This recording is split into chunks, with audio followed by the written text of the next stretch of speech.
Gloire soit rendue au Seigneur pour sa grâce une fois de plus. Amen. Amen.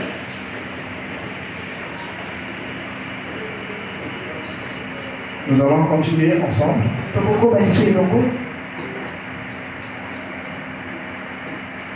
Et nous allons cette fois-ci parler de la commission de William Branham qu'il aurait reçue en 1933. La commission William Branham en 1933. Parce que c'est en proclamé comme étant le messager du temps de la fin. Quand vous vous approchez de ses disciples, ils vous diront que chaque 2000 ans, Dieu détruit toujours le monde. Il y a un événement qui arrive dans le monde de façon majeure.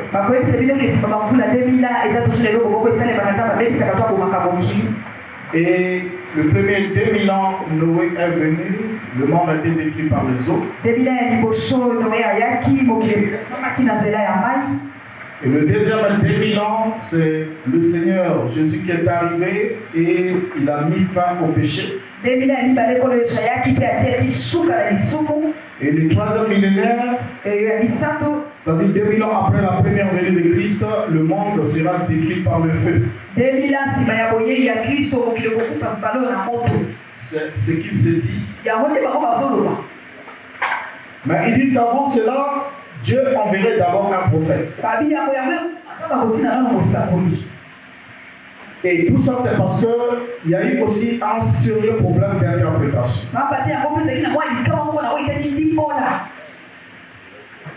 Lorsque le Seigneur dit ce qui arriva du jour de Noé, il arrivera pareillement à la venue du Fils, à l'avènement du Fils de l'homme. Ce qui arriva au jour de Lot arrivera pareillement à l'avènement du Fils de l'homme.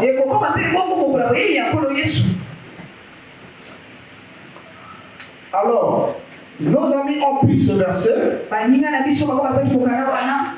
et ils en ont fait une prophétie.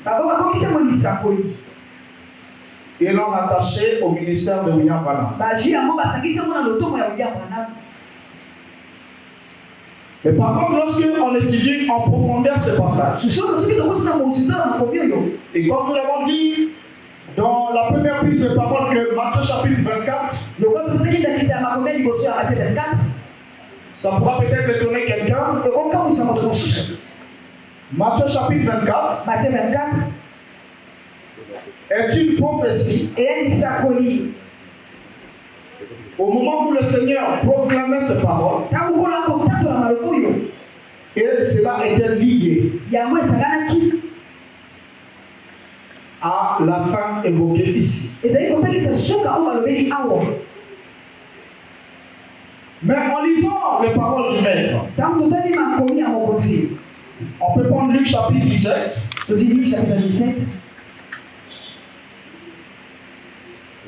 On peut commencer au verset 28, 26. Ce qui arriva du temps au jour du Fils de l'homme. Donc là, le Seigneur établit le parallélisme entre ce qui est arrivé au jour de Noé et ce qui va arriver au jour du Fils de l'homme. Mais c'est quel jour alors? Verset 27. Les hommes mangeaient, buvaient, se mariaient et mariaient leurs enfants.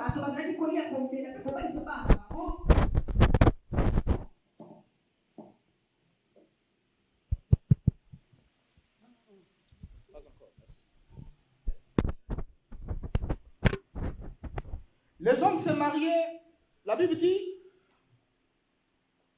les hommes mangeaient, buvaient, se mariaient et mariaient leurs enfants.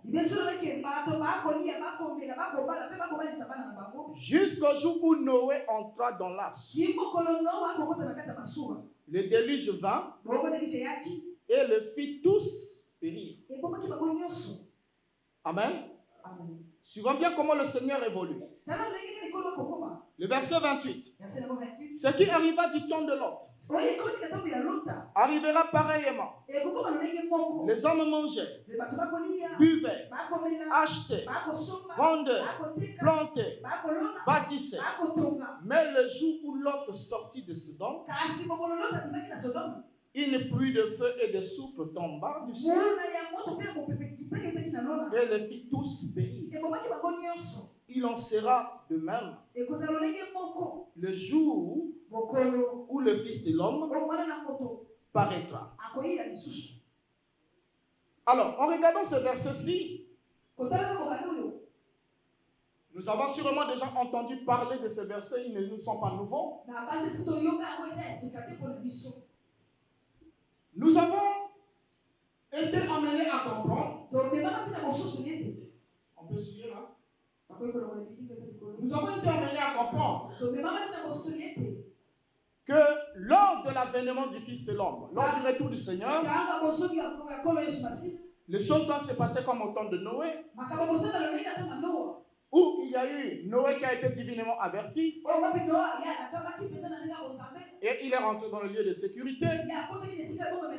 L'autre a été aussi averti, il est sorti de Sodome. Et il y a un autre verset qui nous dit plus bas de deux personnes qui seront dans un même lit. L'une sera prise, l'autre laissée. Deux personnes seront dans le même champ. L'une sera prise, l'autre laissée. Alors, partons de cette lecture. Nous avons été amenés à comprendre que ce passage-là parlait de l'enlèvement de l'Église. Ça veut dire que quand le Seigneur revient, il y a des gens qui vont prendre, il y a des gens qui vont laisser. Amen. Et du coup, notre souhait le plus ardent a toujours été de faire partie de ceux qui seront pris. C'est aussi les gens qui ont toujours ce souhait-là de faire partie de ceux qui doivent être pris. Amen. Mais je ne vais pas vous décourager. Pour vous dire qu'en fait, ceux qui sont pris, qui sont emportés, sont ceux qui sont détruits. En fait, donc c'est pas ça, c'est ce que le Seigneur dit. Lorsqu'il dit ce qui arriva au temps de Noé, arrivera pareillement à l'avènement du Fils de l'homme. Qu'est-ce qui est arrivé au temps de Noé? Entre Noé qui avait cru et le monde qui n'avait pas cru, lesquels ont été pris, emportés. C'était lesquels? Hein? Les déluges vinrent et les fit tous périr. Ceux qui sont pris, ceux qui sont emportés, sont ceux qui sont détruits. Emportés par le jugement. Mais Noé est mis dans le lieu de sécurité. Ça qui arrive le jour de Lot. Or, au jour de Lot, le Seigneur dit quoi? Jusqu'à ce que le feu tomba du ciel. Et les fit tous. Lesquels disparaissent alors? Est-ce Lot? Ou c'est les impies? Amen. Est-ce que ça passe? Amen. C'est toujours bien de commencer avec une petite secousse. Et ça nous permet de bien s'asseoir. Or, les prophéties que nous citons ici, nous en lisons dans Matthieu 24, nous lisons dans Luc 17:30, et les autres passages, le Seigneur est en train de parler de Jérusalem. Il est en train d'avertir ses disciples. Voilà pourquoi il leur dit: priez pour que ce jour-là n'arrive pas le jour du Shabbat. Mais fuyez vers le montagne. Parce que la destruction était prononcée, le jugement était prononcé. Vous allez comprendre avec moi, à l'époque de Noé, Noé est celui qui a été mis dans le lieu de sécurité parce qu'il a été divinement averti. Au temps de Lot, Lot est sorti de Sodome. Noé, lui, il est entré dans l'arche. Et là, le Seigneur est en train d'avertir les disciples. Pourquoi le jugement de Jérusalem était arrêté. Mais vous devez surveiller les signes. Lorsque vous verrez quelque chose, les armées étrangères investies Jérusalem, sachez que sa désolation est proche. Que celui qui est sur le toit ne descende pas. Fouillez sur les montagnes. C'est comme ça que 40 ans après, parce que le maître avait dit tout cela retombera sur cette génération. 40 ans après, Jérusalem a été détruite. Mais lors de la destruction de Jérusalem, l'histoire nous rapporte beaucoup de choses. Même les témoins oculaires qui étaient là ont écrit des livres sur des faits surnaturels et beaucoup de choses qui se sont passées. Les vrais disciples du Seigneur, qui étaient encore vivants à cette époque, avaient pu quitter Jérusalem. Ils étaient partis se réfugier dans une ville qu'on appelle Péla. Une ville où Rome n'avait pas de juridiction, où ne pouvait pas les atteindre là-bas. Et quand le jugement est venu, le jugement de l'épée romain a fait trépasser les Juifs à tel point que l'histoire nous rapporte que le sang des Juifs coulait dans Jérusalem comme un ruisseau.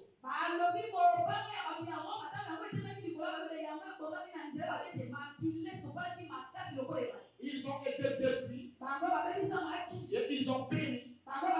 Pourquoi? Parce qu'ils avaient rejeté la parole. Ils n'ont pas reconnu le jour de leur visitation. Et l'acte final qu'ils ont accompli, c'était de tuer le Seigneur. Et par la suite, en tant que grande prostituée, de mettre à mort les prophètes, les apôtres, les saints qui leur ont été envoyés. Voilà pourquoi lorsque vous lisez la Bible dans le livre d'Apocalypse, vous verrez que le livre d'Apocalypse parle de la grande prostituée. Mais cette grande prostituée a été peinte et présentée par certains serviteurs de Dieu. Et nous tous, nous étions dedans.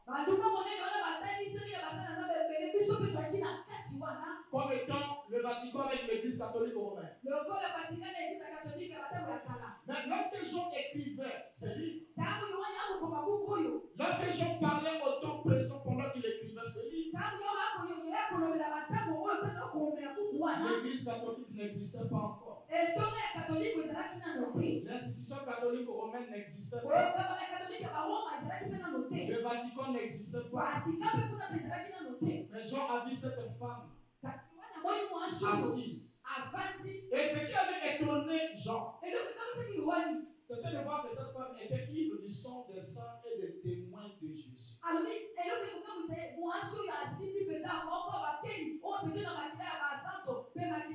Et elle était proclamée comme étant une prostituée. Or, s'il faut prendre le temps d'entrer dans les détails, nous comprenons que la grande prostituée, c'était la Jérusalem apostate. Et on peut le démontrer avec les Écritures. Comment elle était assise sur cette montagne, ainsi de suite. Parce qu'il y en a qui disent, écoutez, c'est Rome qui est battu sur cette montagne, mais Jérusalem n'est pas autour de cette montagne. Oui, mais Jérusalem est aussi battu sur cette montagne qui sont bien énumérées. Et c'est à Jérusalem quand était trouvé le sang des prophètes et des saints et des apôtres du Seigneur. Remarquez le Christ qui nous dit, il est convenable que je marche jusqu'à Jérusalem Car il n'est pas convenable qu'un prophète périsse hors de Jérusalem. Il dit Jérusalem, Jérusalem, toi qui lapides les prophètes et qui tues ceux qui te sont envoyés. Si tu connaissais le jour de ta visitation, cela te serait caché. Et sache-le qu'un jour l'ennemi viendra sur toi, te dépouillera, ainsi sera vengé le sang de tous ceux qui ont été versés, commençant du sang d'Abel jusqu'au sang de Zacharie. Alors, le jugement prononcé contre Jérusalem s'est réellement accompli. Et le Seigneur statuait sur cet élément-là.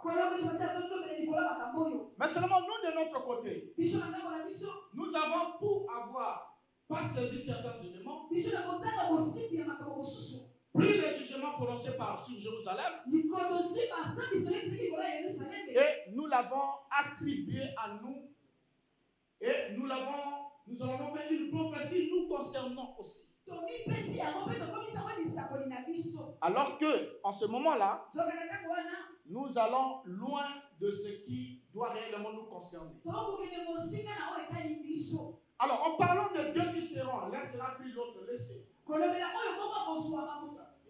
Notons que ce passage-là ne parle pas de l'enlèvement de l'Église. Parce que Christ a introduit cela juste après avoir parlé du temps de Noé, du temps de Lot. Et on comprend que ceux qui ont été laissés au temps de Noé, ceux qui ont été laissés au temps de Lot, ceux qui sont restés en vie. Mais c'est les impies qui ont été emportés. C'est les impies qui ont été emportés par le jugement. Et cela s'est accompli il y a de cela des siècles. Alors, maintenant aujourd'hui, prenons la question du message du temps de la fin. Nous allons parler de la commission de 1933. Pour ceux qui ne connaissent pas le message qui n'ont pas fréquenté, vous allez entendre les branhamistes dire que pendant que Branham était en train de pratiquer un service de baptême dans une rivière appelée Ohio aux États-Unis, la colonne de fête est descendue devant tout le monde et une voix est sortie de cette colonne de feu devant tout le monde et elle a dit: de même que j'ai envoyé Jean-Baptiste, préparer ma première venue, je t'envoie aussi pour préparer ma seconde venue. Et on vous présente cette déclaration-là comme faisant partie du ministère de William Branham, et ce qui permet alors à William Branham d'obtenir le titre du messager du temps de la fin, précurseur de la seconde venue de Christ.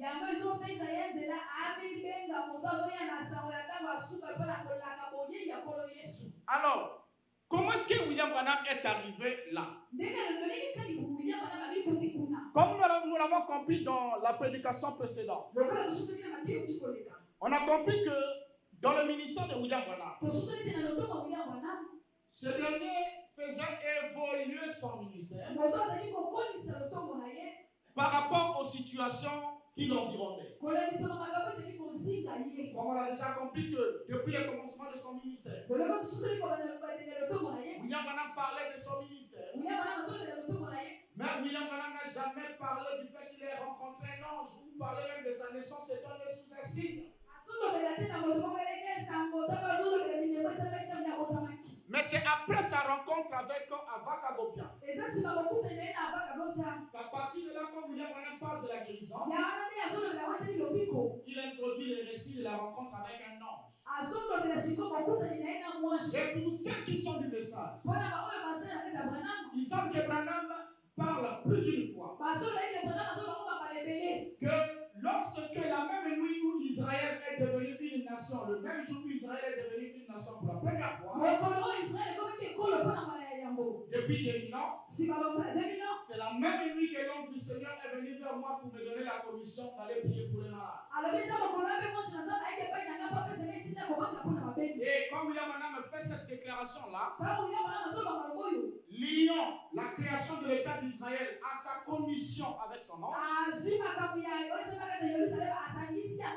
William Branham a toujours utilisé une date. Il a toujours parlé de l'année soit 1946 ou 1947. Alors, la 1946 ou 47.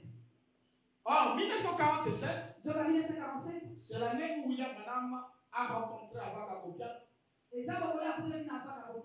Et Israël n'était pas encore devenu une nation. La proclamation de l'État d'Israël arrive le 14 mai 1948. Donc déjà, lorsque Branham lit la création de l'État d'Israël à la commission de son ange d'aller dans le monde de prier pour les malades,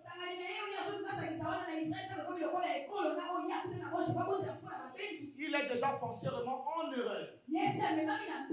Parce qu'en 1948, Israël est proclamé être une nation. Mais Branham dit que son ange lui a accordé le ministère de guérison pour aller dans le monde entier la même nuit où Israël est devenu une nation pour la première fois.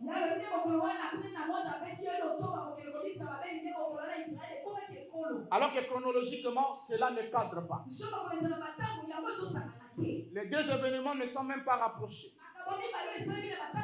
William Branham parlait déjà de sa rencontre avec son prétendu ange après avoir rencontré Avak Abokian, avant même que l'État d'Israël soit proclamé un État indépendant le 14 mai 1948.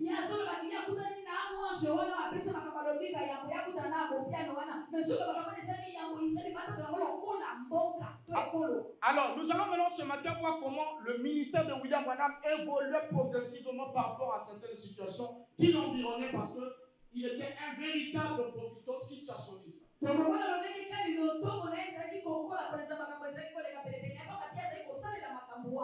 Alors, pour beaucoup d'entre nous, nous savons que dans le message de William Branham, il y a une chose qui fait loi. C'est une photographie. La photographie de William Branham est prise de profil avec une lumière au-dessus de sa tête. Alors, nous savons que William Branham a fait beaucoup de déclarations au sujet de cette photographie. Pour affirmer que cette photographie qui a été prise le 20 janvier 1950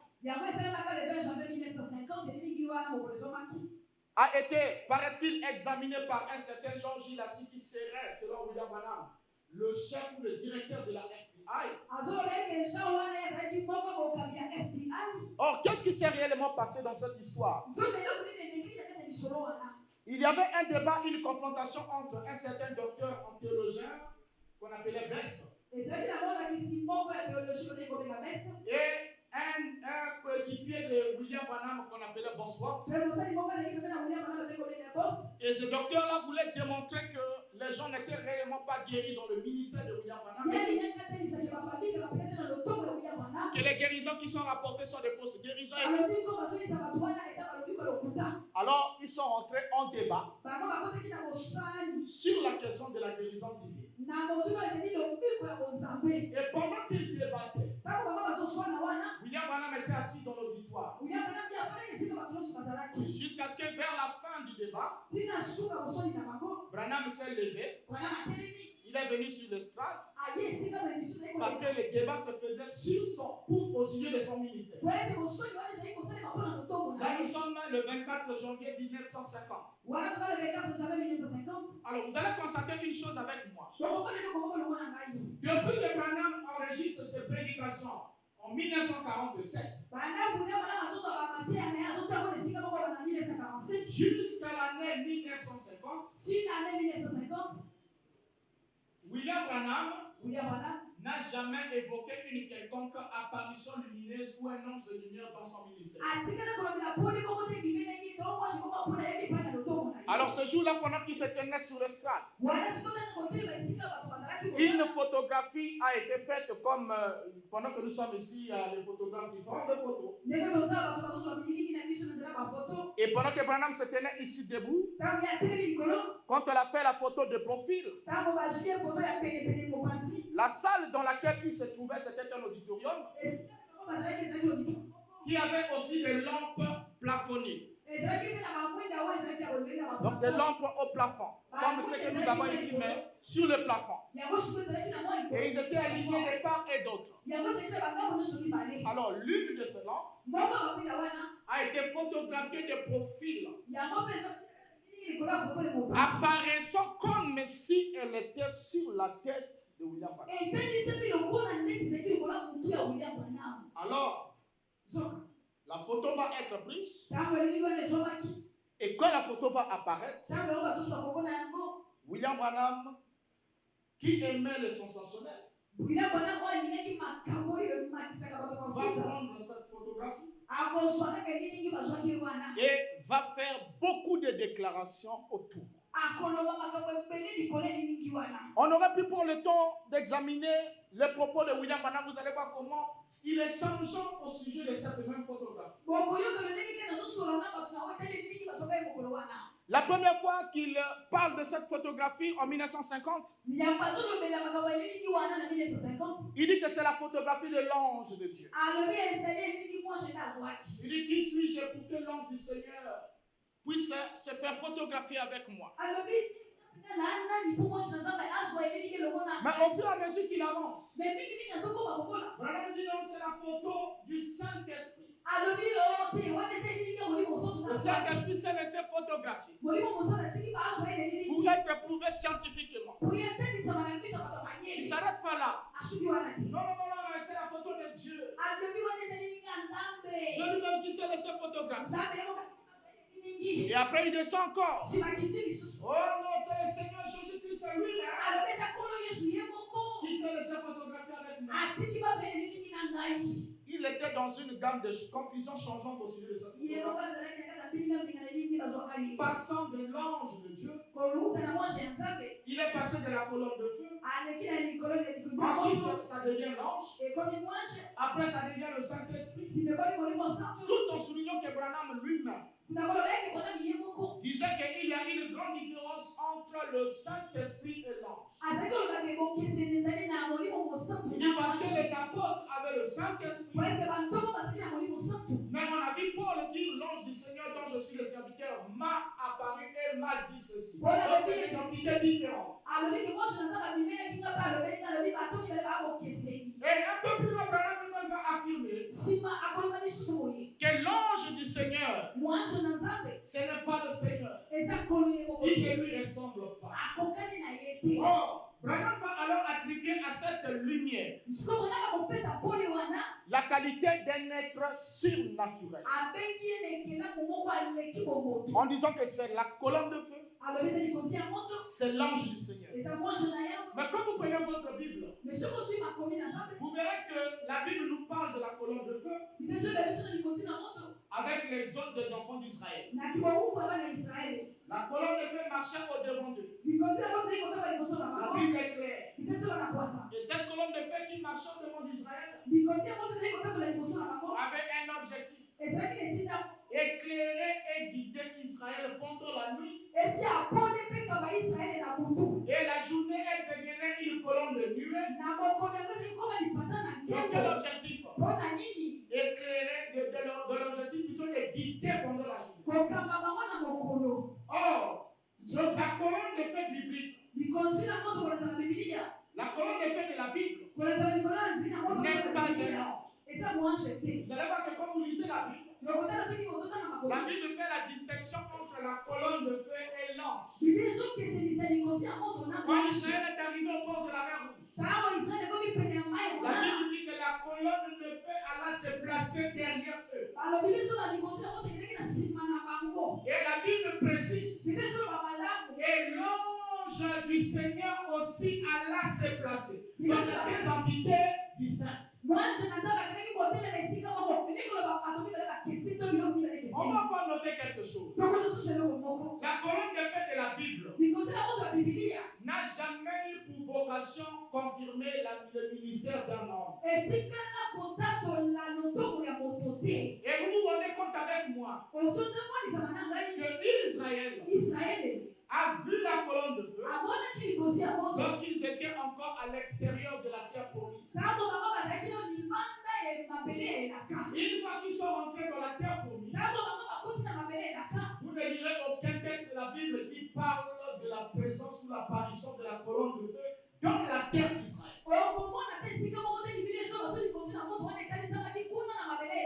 Parce que l'importance d'un guide, c'est de vous guider jusqu'à ce que vous arrivez à la destination. Une fois que vous êtes arrivé à la destination, le rôle d'un guide est inutile. Oh, la colonne de feu de la Bible était un guide. Et quand on parle aussi des colonnes, la colonne c'est d'abord une architecture de forme cylindrique, on peut le représenter comme ceci, mais qui a une position bien précise. La colonne est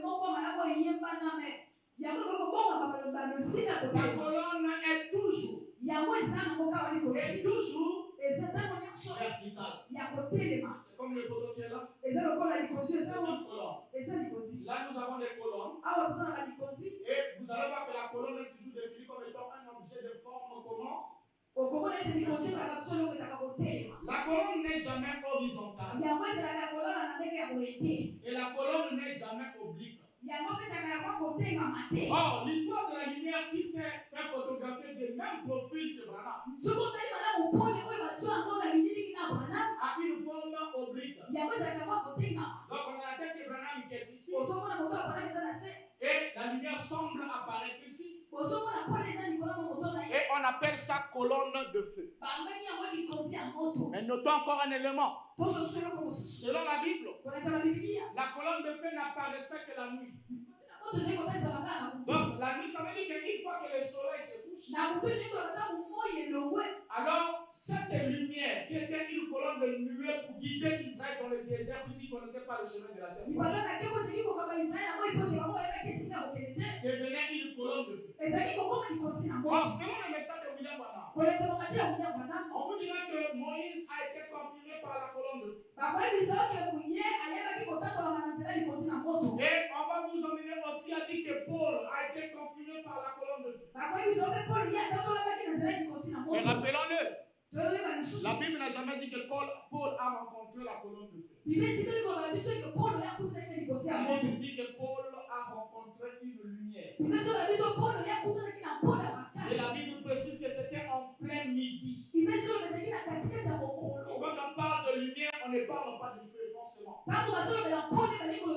Est-ce que quelqu'un dit amen? Fidélité oblige, c'est de dire ce que la parole dit.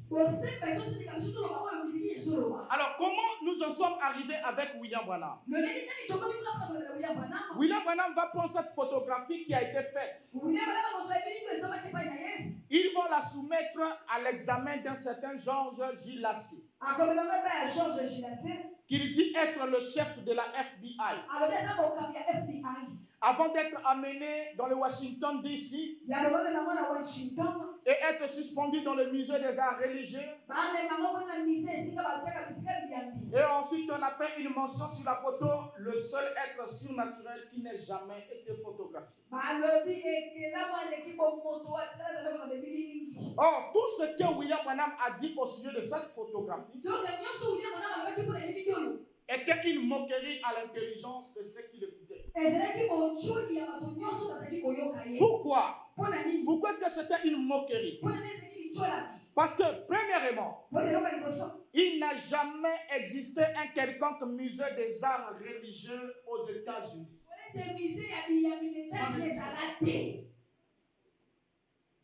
Ça n'existe pas. Et lorsqu'on a posé la question à William Branham, mais vous avez dit que la photographie originale a été suspendue au musée des arts religieux. Il est où le musée des arts religieux? La réponse n'a jamais été donnée. Et Branham va par la suite dire non, mais écoutez, la photographie n'est plus ici en Amérique, on l'a emmenée en Allemagne. qu'est-ce qu'elle est allée faire là-bas? Donc le musée des arts religieux n'a jamais existé aux États-Unis.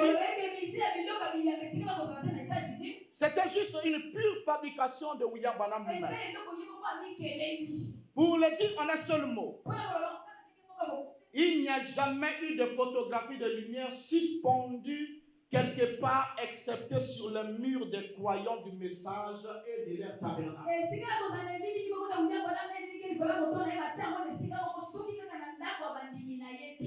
Alors, George J. Lassie, que William Branham dit être le directeur de la FBI qui aurait soumis cette photographie à tout examen,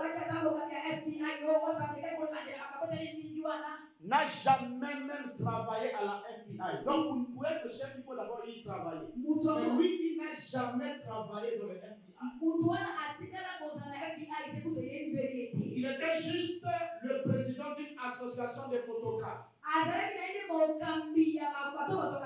Et comme la photographie semblait avoir un contentieux, on lui a soumis pour qu'il fasse un examen. Et il a rendu le verdict normal qu'on rend pour toute photographie.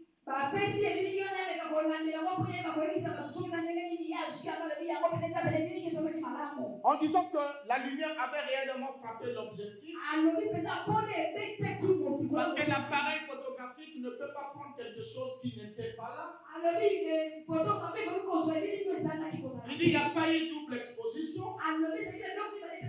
Il n'y a pas eu aussi trucage, on n'a pas altéré aussi les fichiers. Il dit après tout examen, le verdict que je rends, c'est que la lumière a frappé l'objectif. Et vous savez comment fonctionne un appareil photo?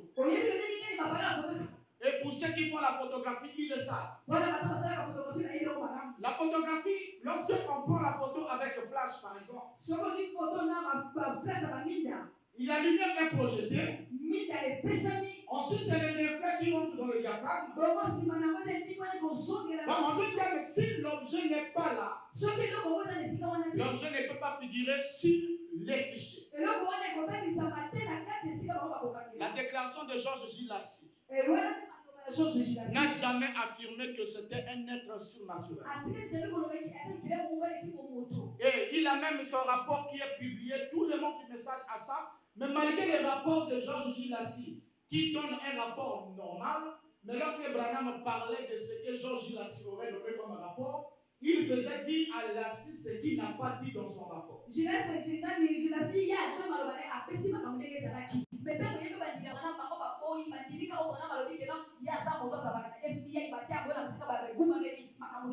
Donc George J. Lassie n'a jamais déclaré que la photographie de la lumière fût d'une origine surnaturelle.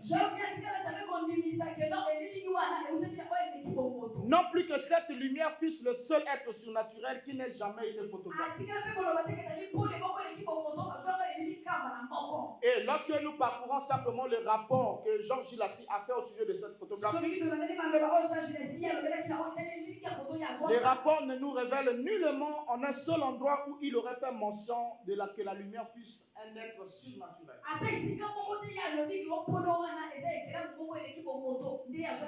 Cette idée-là est le produit exclusif de William Branham et de ses lieutenants. Lassie avait confirmé que le film n'avait pas été retouché. Ou encore il a été soumis à une réaction chimique quelconque. Ou encore qu'il y a eu une double exposition. Il a dit tout ça là, il n'y a pas ça. C'était une photographie normale. La lumière qui était là, c'était une lumière normale. C'est comme je suis ici, si on veut faire l'expérience, nous avons une lumière là. La sœur photographe, je crois même à la fin ou à un moment, venez ici, prenez-moi une photo ici de profil pendant que je me tiens ici et encadrez cette lumière. Quand on regarde cette photographie, on verra que cette lumière est au-dessus de ma tête. Celle-là. On peut le faire.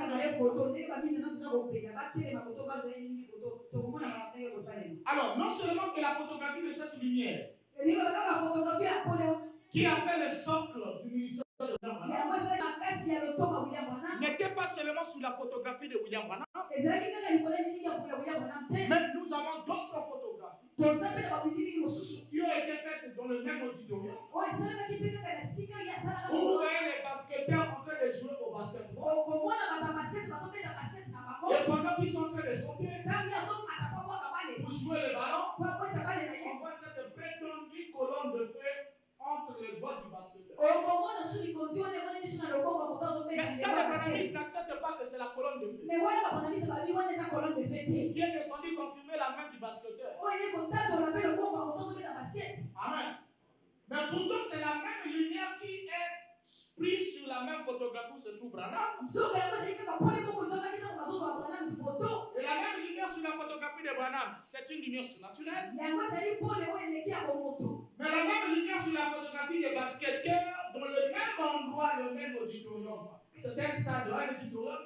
On dit non, non, ils ne veulent rien savoir.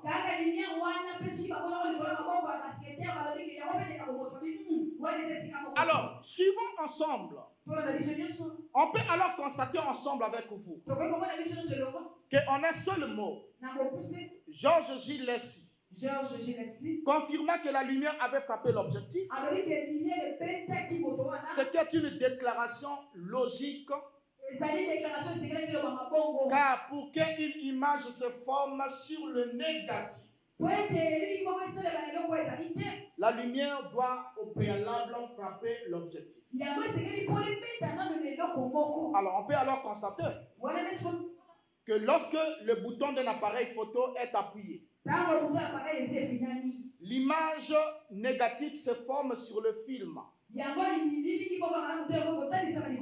Et si et seulement si la lumière frappe l'objectif, car il n'y a pas d'image en absence de la lumière. Prenez un appareil photo, entrez dans une chambre noire et un appareil sans flash, appuyez le bouton de voix, il n'y aura pas d'image en absence de la lumière. Donc pour qu'il y ait l'image, il faut que la lumière frappe l'objectif. C'est la conclusion normale. Or, cette conclusion normale de George Lacy a été prise par William Branham pour le faire affirmer que lorsque ce dernier dit que la lumière a frappé l'objectif, alors Branham va spéculer que cet halo de lumière fût un être surnaturel. Alors qu'en vérité, le scénario qui a conduit à la formation de cette photographie est un scénario tout à fait naturel. Alors, après avoir changé la nature de cette photographie du 24 janvier 1950, va alors suivre une série d'histoires de lumière dans le ministère de William Branham.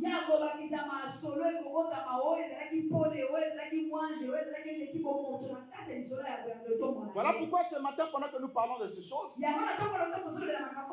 c'est pour que nous obtenions la connaissance. Et une fois que la connaissance apparaît, elle met fin à l'ignorance. Et lorsqu'elle met fin à l'ignorance, elle peut alors nous affranchir de la captivité. Parce qu'on peut être influencé, parce qu'on pense que les choses sont telles qu'elles sont, sans pourtant avoir une connaissance précise de la nature de ces choses. Alors, à partir de janvier, du 24 janvier 1950, William Branham va incorporer la présence de la lumière ou de la colonne de feu dans son ministère. On va commencer à l'entendre nous dire. On va le dire. Et pendant qu'il était né, le jour de sa naissance, cette colonne de feu que vous voyez sur la photo est descendue sur mon berceau. Donc c'est parti de là la référence. Et il va commencer à mener d'autres histoires. D'autres histoires. Mais alors que la vérité en est tout autre. Alors, arrivons alors sur ce point. L'une des histoires qui a été fabriquée par William Branham, c'est celle de sa commission en juin 1933. Ça faisait déjà quelques années que Branham était dans le ministère. Branham enregistrait ses sermons. Mais c'est juste après la photographie de la lumière en date du 24 janvier 1950 que William Branham va commencer à incorporer la lumière dans tous les récits de ses expériences. Vous ne trouverez pas Branham. Si en 1933, William Branham avait reçu la commission d'une colonne de feu descendant du ciel. Amen. Sa femme ne serait pas morte en 1937. Hein? Il serait dans la commission. Et pendant qu'il nous parlait de 1947 jusqu'à 1950, on l'aurait entendu ne plus qu'une seule fois nous rappeler cela. Jusqu'après là, ça va devenir une chanson. Donc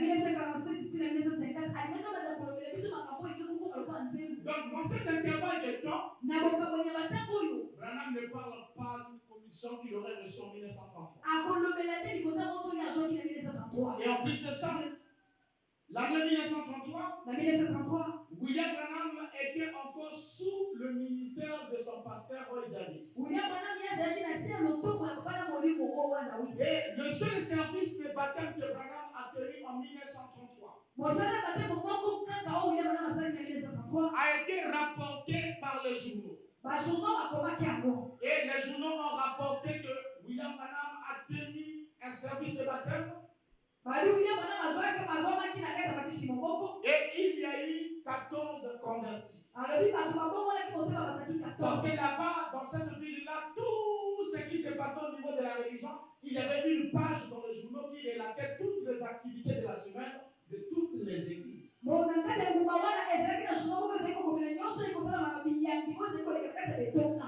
seulement les journaux qui ont rapporté ce baptême-là de 1933, parlant de 14 convertis, n'a pas rapporté un événement surnaturel tel que Branham l'a toujours souligné.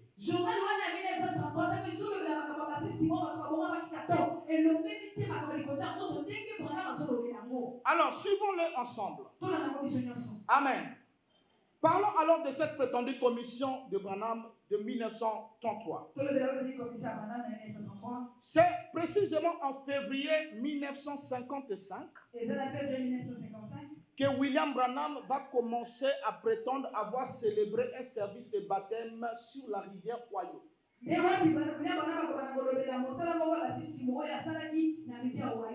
Nous sommes là en février 1955. C'est la date à laquelle William Branham parle de la première fois de ce qui s'est passé en 1933. Qu'est-ce que Branham va dire? On va lire ses propres paroles. Amen. Parce qu'ici, on ne va pas lui, c'est le pasteur qui disait, il va dire à Branham, bon, c'est que peut-être il n'aime pas, il est peut-être contre lui. Non. On va l'appeler lui-même et on va évoluer avec lui. Et en toute prudence, nous allons alors saisir ses propres paroles. Dans la prédication, la guérison de la fille de Jairus, prêché le 27 février 1955, au paragraphe 85, Branham va dire ce qui suit. Nous sommes en quelle année? En 1955.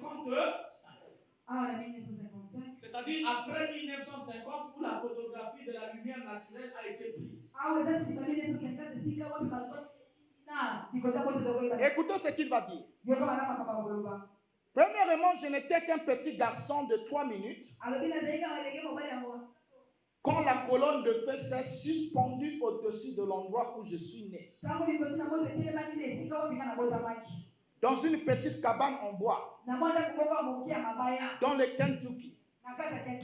Toute ma vie, Elle vient vers moi et me donne des visions.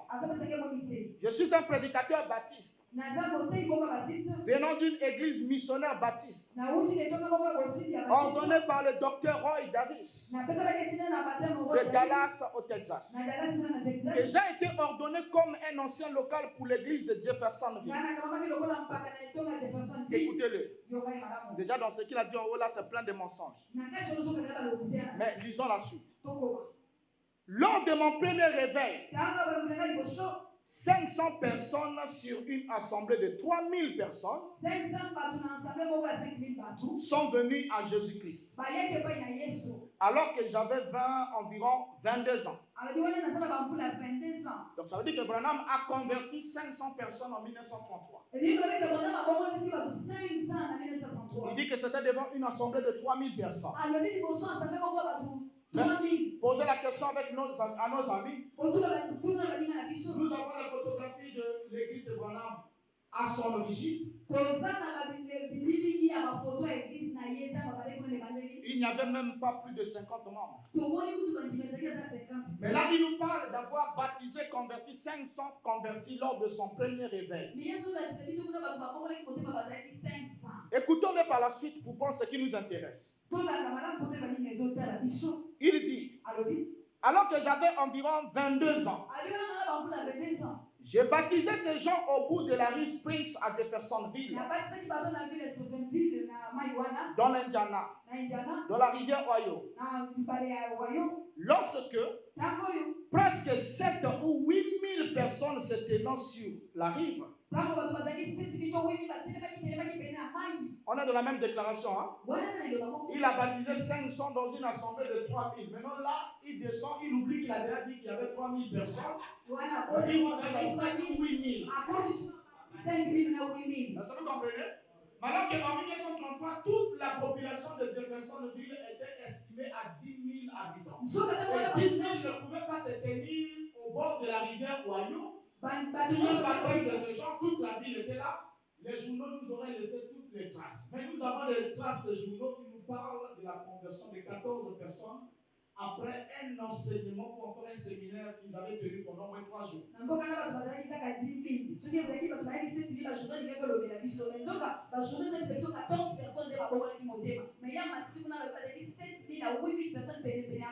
Presque 7 ou 8 000 personnes se tenant sur la rive ont témoigné qu'à 14 heures, en juin 1933, la colonne de feu est descendue du ciel et est restée suspendue au-dessus de l'endroit où je me tenais. Là, c'est la première fois que William Branham introduit la colonne de feu dans son histoire de 1933. Vous allez voir comment il va évoluer avec. Parce qu'il dit, vous savez quand quelqu'un veut escroquer une personne, hein, lorsqu'il vous donne un faux billet par exemple, il regarde votre regard. Est-ce qu'elle vous comprend? Amen. Amen. La première fois que Branham parle de cette affaire, il nous dit que ces 8000 personnes-là ont témoigné. Ils ont témoigné. Alors que jusqu'à la date d'aujourd'hui, quand vous demandez la question au Branham Tabernacle ou encore à la voix de Dieu, de vous fournir ne plus qu'un seul témoignage. Vous ne présentez un seul témoin qui était là à la rivière Ohio, les témoins n'existent pas. Donc c'est 8000 personnes qui ont témoigné qu'ils ont vu la colonne de feu descendre du ciel. Branham vient de parler là pour la première fois de ce qui s'est passé en juin 1933. Sur les rives de la rivière Ohio, pendant son service de baptême. Ça c'est la toute première fois qu'il en parle. Donc depuis 1947, il vient parler de ça en février 1955. Il se limite à quoi? La descente de la lumière de la colonne de feu devant 8000 personnes qui ont rendu témoignage. qui ne dit pas quelque chose de plus. Amen. Amen. Alors, comme vous pouvez le constater ensemble avec moi, Branham se limite à nous dire qu'il baptisait 500 personnes sur une assemblée de 3000 ou 8000.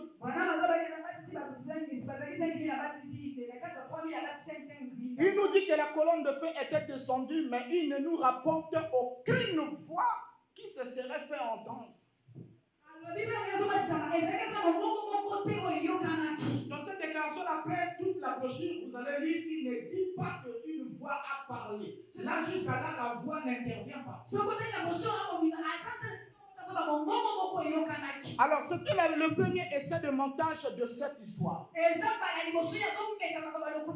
Nous pouvons alors constater que Branham n'associe encore aucune voix surnaturelle ayant parlé à l'occasion de ce baptême. Ça, il va maintenant dire quelque chose plus tard. Évoluons avec lui. Lorsqu'il arrive en 1959, le 4 octobre 1959, donc ici c'est la descente de la colonne de feu.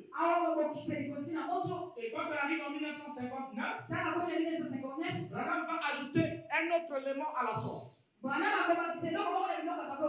Il dit dans la prédication, qui est celui-ci? Paragraphe 31. Il dit, les gens avaient des rameaux en main, ils avaient des vêtements sur leur dos, prêts à les étaler sur le chemin en disant, béni soit celui qui vient au nom du Seigneur. Amen. C'est pas pour rien que quand vous voyez notre vieux Barouti, et il vient comme ça, commence à aller étaler pas nommer des trucs. Quand les autres veulent se lever, oh, toi tu veux faire ça. Là, c'est Branham qui dit que les gens, ce jour-là, ce matin-là, les gens étaient prêts à étaler des pagnes et tout. Pour dire béni soit celui qui vient au nom du Seigneur. Il continue en disant, qu'est-ce qui vient au nom du Seigneur? Le Saint-Esprit. Quand il sera venu, il vous montrera les choses à venir. Il ne parlera pas de lui-même, mais il parlera de moi, a dit Jésus. Et le Saint-Esprit vient pour accomplir ses œuvres au nom du Seigneur Jésus. Depuis la chair jusqu'au baptistère et au service de guérison, partout ailleurs, au nom de Jésus-Christ, en attendant la venue du Seigneur, il prépare une église en tant que précurseur. Comme Jean-Baptiste fut le précurseur de la première venue, le Saint-Esprit est dans l'église faisant le précurseur. Préparons une église pour la seconde venue. Là, c'est la première fois que William Branham parle d'un précurseur comme Jean-Baptiste qui va préparer l'église. Mais ici, il nous dit que le précurseur en question, c'est le Saint-Esprit.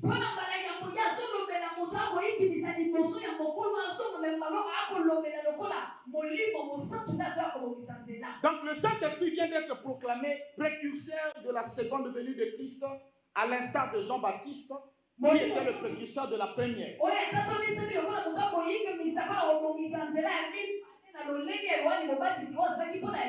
Nous étions là le 4 octobre 1959. Voilà le 4 octobre 1959.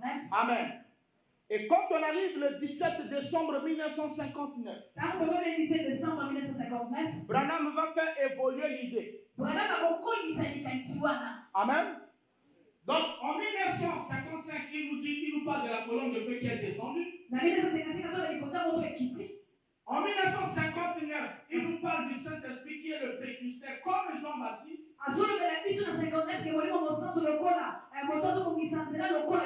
C'était le 4 octobre. Alors Alors, lorsqu'il descend le 17 décembre 1959, de la prédication, pourquoi le Saint-Esprit a-t-il été donné? Paragraphe 149. Branham dit, parlons toujours de ce qui s'est passé ce jour-là. J'entends le clapotis de l'eau là-bas à la rivière Oyo. Quand j'étais un tout jeune prédicateur d'environ 2 ans, que je chantais là-bas, et j'ai entendu, j'ai regardé au-dessus de moi, et j'ai entendu une voix dire, lève les yeux, voilà cette grande lumière qui est arrivée, suspendue en plein lac, qui est descendue sur moi et a dit, comme Jean-Baptiste a été envoyé comme précurseur de la première venue de Christ, tu auras un message qui sera le précurseur de la seconde venue de Christ. Amen.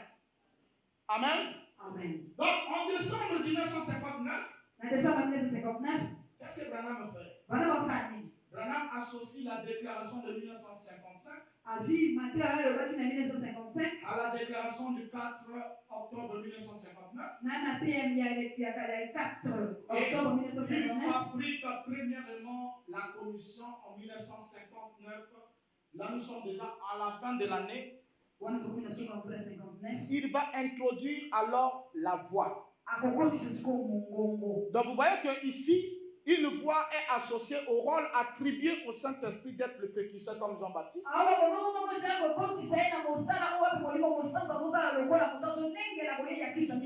Et alors, cette voix attribue alors à Branham la qualité que Branham a attribuée plus haut au Saint-Esprit.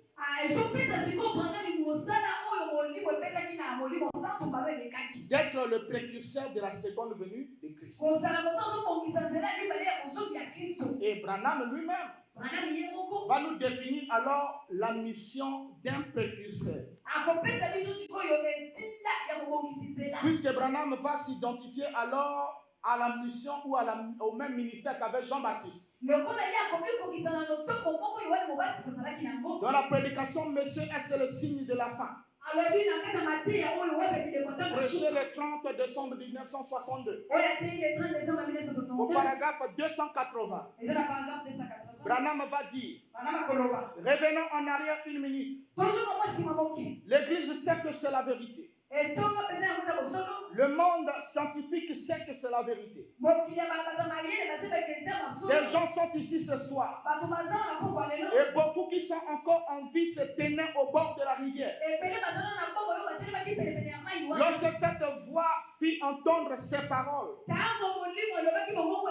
comme Jean fut envoyé avec un message pour préparer la première venue, ceci est également le second message pour la seconde venue. Vous en souvenez-vous? Et si c'est terminé, que fit Jean? Non, que fit Jean? Voilà. Branham pose la question. Je parle de Jean. Que fit Jean? C'est lui-même qui va répondre. Donc, en fait, ce que Jean a fait, c'est ce que lui aussi il est censé faire. Que fit Jean? Jean fut celui qui dit, voici l'agneau de Dieu qui ôte le péché du monde. C'est lui. Donc là, Branham définit la mission du précurseur. C'est d'être comme Jean. Et puisque Jean-Baptiste était là, quand le Seigneur est venu, Jean l'a pointé, il a dit, voici l'agneau de Dieu qui ôte le péché du monde.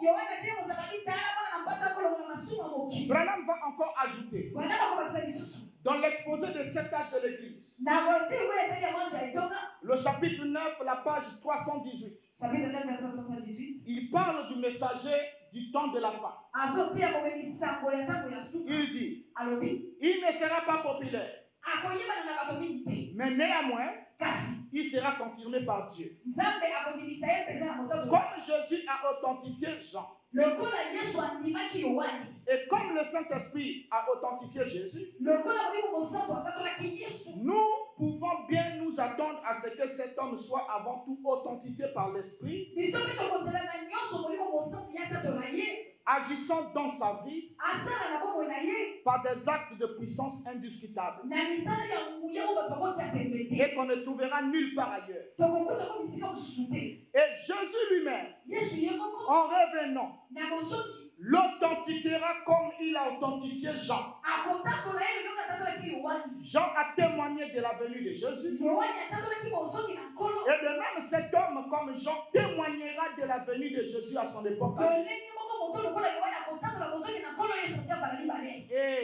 Et le retour même de Christ prouvera que cet homme était bien le précurseur de sa seconde venue.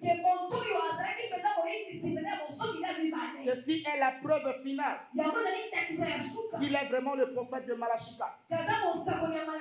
Car la fin de la période des nations sera l'apparition de Jésus lui-même. Alors il sera trop tard pour ceux qui l'auront rejeté. Qu'est-ce que Branham souligne là? On vient de le lire. Il nous montre que de la même manière que Jésus avait authentifié Jean-Baptiste lors de sa première venue. Donc Jésus va aussi authentifier cet homme-là lors de sa seconde venue. Remarquez une chose encore. Jean est resté en vie aussi longtemps qu'il n'avait pas dit voici l'agneau de Dieu qui ôte le pécheur. Et Jésus a authentifié Jean en disant qu'il est celui dont il est écrit. Voici, j'envoie mon messager devant ma place pour préparer mon chemin. Pendant que Jean était encore vivant. Parce qu'il a dit aux disciples, qui êtes-vous allés voir dans le désert? Alors, Branham va continuer dans la brèche entre les 7 âges de l'église et les 7 sceaux. Paragraphe 41 à 42. C'est important que vous sachiez ces choses pour que vous compreniez comment est-ce que ils ont été emmenés en bateau sans se rendre compte de l'évolution de la pensée de Branham sur cette question.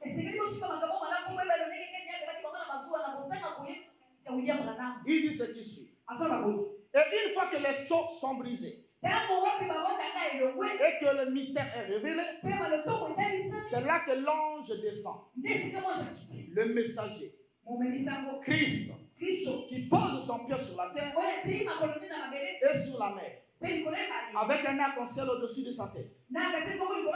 Maintenant, souvenez-vous, ce 7e ange, il est sur la terre au moment de cette venue.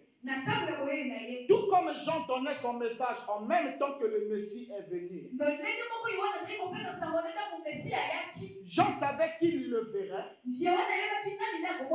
parce qu'il devrait le présenter. Donc là, on comprend que la mission du précurseur selon Branham, c'est de voir le Seigneur venir et de le présenter. Parce que vous ne pouvez pas préparer le chemin de quelqu'un que nous ne connaissons pas. Et après, avant que la personne arrive, vous vous disparaissez. Et qui va nous le présenter? Parce que n'importe quel imposteur va arriver. Amen. Donc ça veut dire que celui qui prépare le chemin, qui doit être là pour attendre de nous présenter celui dont il a préparé le chemin. Alors, suivons Branham avant de terminer. Branham va alors croire, dur comme fer, qu'il ne mourra pas de vieillesse ou d'une quelconque manière avant la seconde venue de Jésus. Il va croire ça. Vous savez, je vous en parlerai quand le Seigneur fera grâce. William Branham souffrait d'une maladie. C'est pas moi qui le dis. La plupart des Branhamistes n'aiment pas parler de ça. Branham lui-même en parle sur les ailes d'une colombe, d'une maladie dont il a souffert pendant toute sa vie. une pathologie grave. Il a dit qu'il a souffert depuis son enfance, depuis qu'il avait une certaine crise. Il a souffert d'une maladie qu'on appelle la névrose. Donc il était névropathe. Il en a souffert. Et il dit que chaque 7 ans de ma vie, je rentre chaque 7e année dans une crise. Donc c'est ce qui fait que pendant un certain temps, vous pouvez constater que je peux me retirer quelquefois du ministère. Il dit c'est l'année de la crise. Donc il a vécu dans sa toute sa vie. Or, lorsque vous prenez les symptômes de cette maladie, vous allez voir que les symptômes cités dans cette maladie étaient exactement le comportement qu'avait William Branham. Parce qu'elle ne veut pas peut entendre de voix. Il peut faire même des choses qui n'existent pas. Il a une nature très changeante. Et il peut mentir. Donc il s'est entraîné même avec la mythomanie de telle sorte que le mythomane arrive à un point où il croit ses propres mensonges, dur comme le faire, comme si c'est la vérité, mais alors qu'il est conscient qu'il est en train de mentir.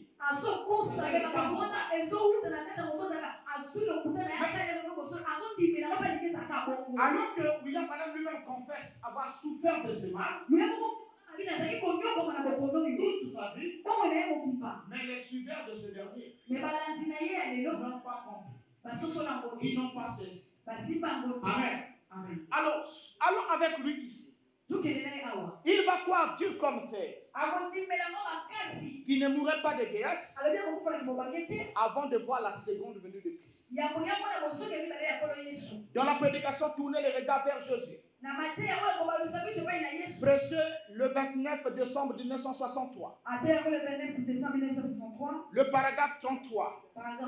Branham dit, bien que j'ai 54 ans, donc là c'est 2 ans avant sa mort, bien que j'ai 54 ans, je ne mourrai sûrement pas de vieillesse avant sa venue. Amen. Est-ce que vous suivez ça? Il continue. À moins que je ne sois tué d'une façon ou d'une autre, la vieillesse ne me tuera pas avant sa venue. Donc,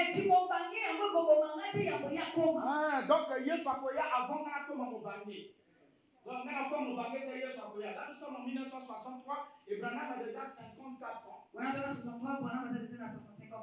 Est-ce que vous comprenez? Donc, il croit Dieu comme faire tout ce qu'il a construit comme commission de la seconde venue. Il dit alors je ne mourrai pas. Il continue de dire. Et je crois que je vais dire ceci. Je ne l'ai jamais dit auparavant. Mais selon l'écriture, selon ce qu'il a dit, il y a 30 ans, il y a 33 ans, là-bas à la rivière, en 1933, ce qu'il a dit, tout est arrivé exactement. Je ne le ferai peut-être pas, mais ce message présentera Jésus-Christ au monde. Vous voyez les gens? Je ne le ferai peut-être pas. Donc il n'est plus comme Jean-Baptiste. Cela s'emmène un conflit entre eux présentement. Il y a un groupe qui dit si on ne croit pas que Jésus est déjà venu dans un nuage, on parlera de ce nuage, une véritable passe aussi. Une grande passe. Donc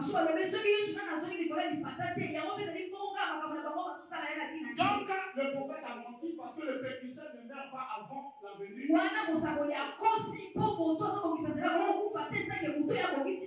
coup, il y a une branche qui chasse son avec Dioka, qui croit que la seconde venue a déjà eu lieu. Dans sa seconde venue. Pour Moka qui Boboxanzela a accouché en 65. Mais dès que la Jésus il est là, alors que Boboxanzela s'est accouché. Est-ce que Boboxanzela a accouché avant que Moto et Boboxanzela y a? Vous comprenez? Donc, juste pour cacher cette défaillance, ils sont obligés de croire et de confesser que la seconde venue a déjà eu lieu. Et d'autres vont plus loin. Chacun se voit, il a déjà une heure. Mais nous attendons l'enlèvement. D'autres disent non. Il ne peut pas avoir de seconde venue sans enlèvement. Donc ça veut dire que et la seconde venue l'enlèvement, c'est déjà parti. Donc nous, quand nous sommes là, nous sommes déjà enlevés. Je vous dis la vérité, ils sont là, ils croient. Ils sont déjà enlevés. Alors qu'ils sont dans le corps de chair et de sang. Ils continuent à aller aux enterrements, non, au couple des frères, au couple des sœurs. Vous êtes encore enlevés, vous enterrez des morts. Amen. D'autres disent oui, nous sommes déjà enlevés. Là, nous sommes dans les noces en train de manger les messages de l'air. On attend seulement que le monde brûle pour entrer dans le milieu. C'est une gamme de confusion. Tout ça pourquoi?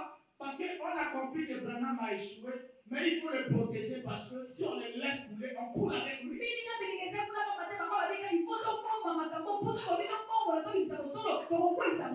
Et c'est là que l'autre de l'autre côté, au niveau des Réunis, dit oui, Branham précurseur, mais Branham a dit c'est ce message qui présentera Jésus. Le message, c'est la voix qui sort d'un homme. Si l'homme meurt, son message meurt. Alors,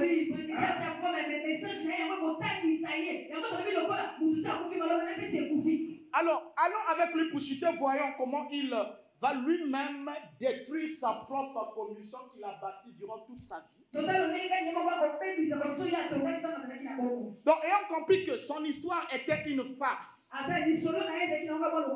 Branham va ensuite mettre un peu d'eau dans son vin en disant ce qui suit.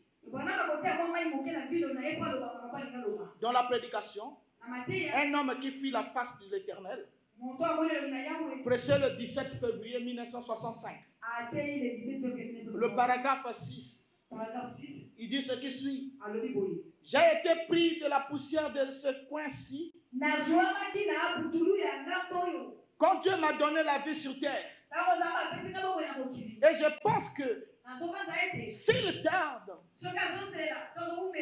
je serai enterré ici quelque part. Quand il viendra, il me trouvera quelque part par ici. Bon. Donc si le Seigneur tarde, lui sera enterré quelque part. Et quand le Seigneur viendra, il le trouvera par ici.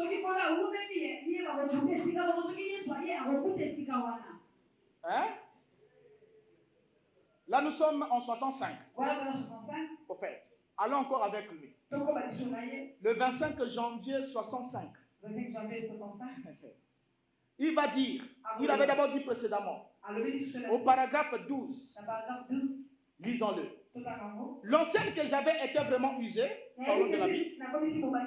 Non, la Bible qu'il avait. Il dit, je l'ai depuis bientôt 20 ans. Elle m'avait été donnée par des gens de Houston Gospel Tabernacle. Il y a bien des années, quand j'en étais à mes débuts dans les campagnes. Et donc, je la chéris vraiment beaucoup. Et les feuilles et les pages d'avoir traversé la mer et tout autour au point que c'est en train de tout se détacher.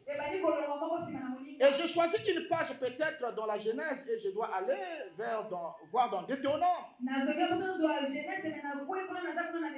Quelque part pour trouver ça.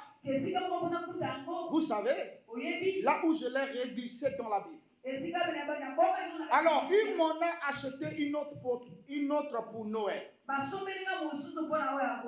Et ça me faisait de la peine de laisser le vieux livre de côté.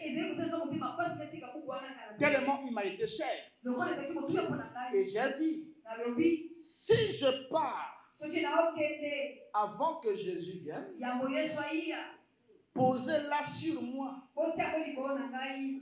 Et qu'elle descende avec moi, alors je ressusciterai avec quand nous nous relèverons.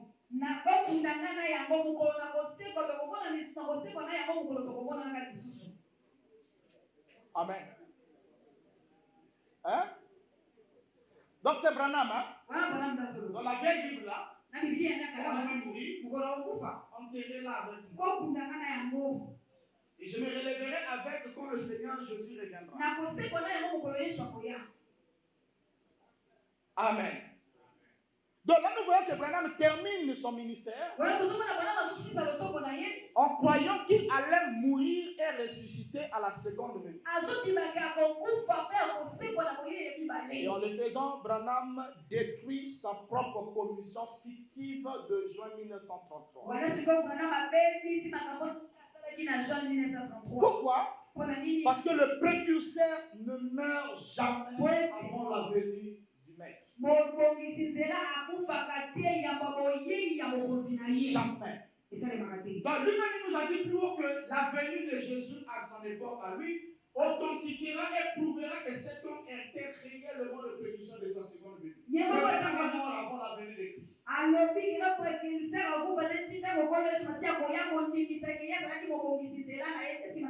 La conclusion c'est l'inverse. Le fait qu'il soit mort avant la seconde venue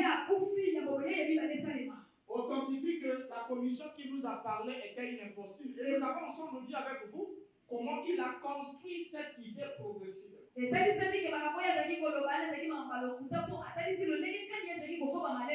Alors c'est que dans le monde du message, comme il y a les brebis, ils ne savent absolument rien, ils viennent, on leur dit, Branham, comment il baptisait, une colonne de feuilles descendue a dit, comme Jean-Baptiste était le précurseur de la première venue, tu seras le précurseur de la seconde venue. Donc si tu veux aller dans l'enlèvement, il faut croire le message. Parce que le message prépare les gens à l'enlèvement.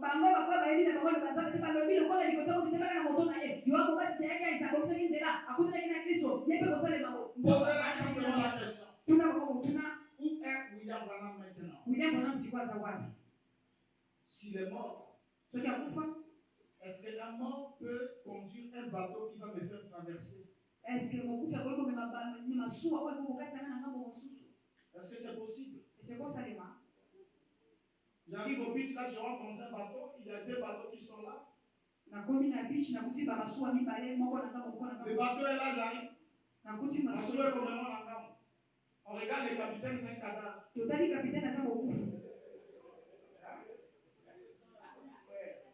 Est-ce que je vais rester là? Mais à coup de avoir réalisé une mission là, ça m'attend. Est-ce que quelqu'un dit amen? C'est compliqué. Il est précurseur de la seconde venue. La seconde venue a déjà eu lieu. On passe encore. Non, quoi il est précurseur? Il est Est-ce que vous vous écoutez vous-même? Alléluia. Amen. Que le Seigneur vous bénisse.